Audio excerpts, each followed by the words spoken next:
Good morning, and welcome to the Agorà Intelligence Briefing.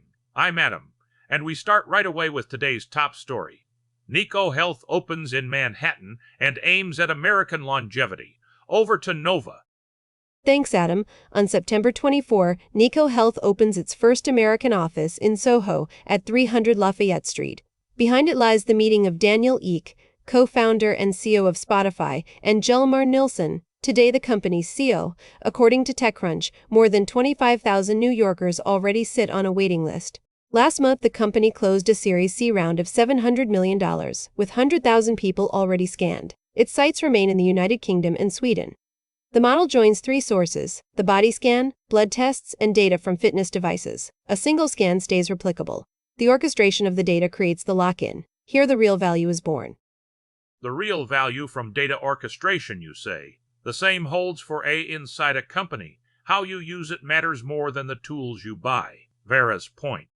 Exactly, Adam. Three estimates, one direction. Goldman Sachs, in a 223 paper, projects a productivity gain of 1.5 percentage points over the decade. McKinsey reaches as high as 3.4 points by 240. Researchers at MIT stay cautious, 0.34% by 234 as NEBC reports. The distance between 0.34% and 3.4% is the space where the leadership challenge lives. That gap depends on the conditions organizations build ahead of the tools they purchase. The boom, since the launch of ChatGPT in November 2042, is almost 4 years old. It remains largely a phase of hardware and infrastructure. Ben Snyder, chief U.S. equity strategist at Goldman, writes it plainly: the real gain comes from the conditions ahead of the tools. Still a phase of hardware and infrastructure, you say? Viga flips the table. That hardware, the compute, is about to become a commodity. Let's hear it from Viga. Thanks, Adam, and yes, against the current. The consensus treats compute as the ultimate motive A. It has the wrong frame. Compute will be priced as a commodity by 2027. The value migrates from the layer that produces tokens to the layer that knows how they get used. The Eye Observatory at the Stanford Stair Lab shows it. It aggregated 7 datasets of real conversations gathered with user consent between 2023 and 2025, and there's the financial proof. The Commodity Futures Trading Commission opened a 60-day consultation on August 19, 2026 on contracts tied to computing power. Kime Group and Intercontinental Exchange intend to launch futures on Compute. The two platforms dominate global derivatives. High confidence on the technology, medium on the timing. A market being born, you say, with capex in the hundreds of billions at stake. Whoever controls these resources dictates the terms. Cato helps us here, with history in hand.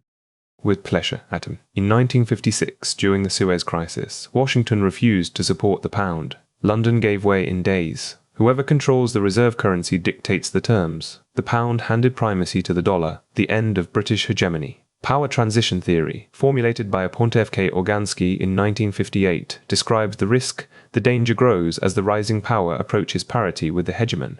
Today, the gap between Washington and Beijing compresses along 3 axes: manufacturing, energy, semiconductors. China today surpasses the United States in manufacturing value added, a reversal that matured since 2000. A power transition arrives as slow erosion, then as sudden rupture. Semiconductors, one of the 3 axes, and every new generation of chips multiplies the states to verify ahead of release. Let's hear Leon. Exactly, Adam, and the crux is scale. On August 18, 2026, NeuroAbs was posted on Oxif, a neurosymbolic framework for auto abstraction applied to formal verification, accepted at ICAD 2026. Formal checking guarantees the functional correctness of hardware designs. Every new generation of chips multiplies the reachable states, and exhaustive model checking explodes in time and memory. Prior methods asked for heavy manual work or rigid rules. NeuroAbs cuts the state space while preserving the relevant properties. Here, the quality of the abstraction decides everything: a proof that closes in minutes versus one that runs for days, and a proof that stays open blocks the release of the design. A proof that closes, or the release stops. Someone carried that same idea, prove before you build, all the way. Let's ask Saga. Gladly, Adam. In August 2026, the researcher Dmitry V. Alexandrov published on Arxiv the first mechanized formalization of Romanov's triplet logic, built with the proof-assistant ROC. The choice comes right away, ahead of building an executable tool, prove every mathematical property of the system. The result carries a label rare in production software verified. The triplet logic, shortened to TELS, is a combinatorial framework founded on triplets. The operating engine is an intersection procedure, the simple vertex intersection. Alexandrov formalized the core inside ROC, the compact triplets formulas, the hyperstructures, the clearing procedure, and the SPI itself. First the theory proven, then the tool. The sequence is reversed with method. First the proof, then the tool. And when a rigid proof slows progress, who decides how much risk to allow? Atlas, how do you tune a system that must improve while staying steady? Great question, Adam. On March 2, 2026, Conformal Policy Control landed on Arxiv, updated on August 19, 2046, and presented at ICML 2046. The idea, a safe reference policy, operates as a probabilistic regulator toward an optimized policy still awaiting testing. A regulator here is a device that limits and modulates the action of another system. Conformal calibration defines how aggressively the new policy can act. Imitation of past behavior guarantees safety. An excess of caution discourages exploration and slows improvement. The question is explicit: how much change becomes excessive? The answer comes from statistical calibration, computed on the data of the safe policy.